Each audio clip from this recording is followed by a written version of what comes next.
जय भीम. आज 4/6/2026 माझा मराठीतील प्रसिद्ध आवडता अभिनेता अशोक सराफ यांचा आज वाढदिवस. अशोक सराफाबद्दल बोलायचं म्हटलं तर आयुष्याला समृद्ध बनवणारा कलाकार, हरवणारी कलाकार.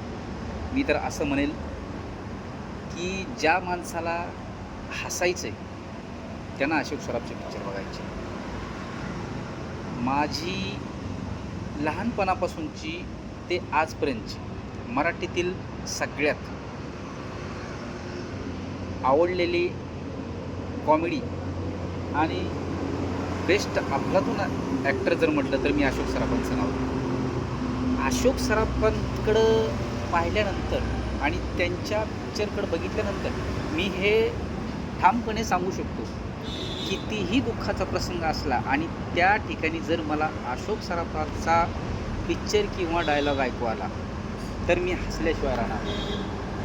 एवढं अशोक सराफांचं मराठीतील योगदान आहे. आता अशोक सराफ म्हणा, लता मंगेशकर म्हणा, ही सगळी जातीच्या चष्म्यातून बघितली तर अप्पर कास्ट मंडळी, ब्राह्मण मंडळी.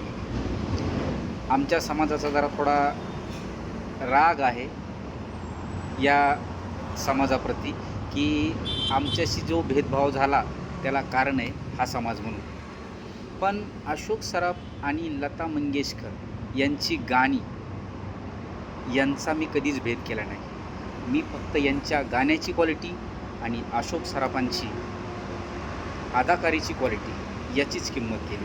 म्हणून मी नेहमी सांगत असतो, माणसानं जातीची कधीच किंमत करायची नाही, त्याच्यातल्या गुणांची किंमत करायची. आणि हो, तुम्हाला पण मी संदेश सांगतो, त्याच्या गुणाची किंमत करा माणसाची. जात काय कोणी लावली माहीत नाही. तसं जर माझ्याकडे जात बदलायचं बटन असतं तर मी नक्कीच म्हणलं असतो, मला या जातीत नको, मला सगळ्यात वरच्या जातीत टाका. आणि अशोक सराफांना वाढदिवसाच्या भरपूर शुभेच्छा. शतक पार करा, तोपर्यंत आम्ही येतो मागणं तुमच्या.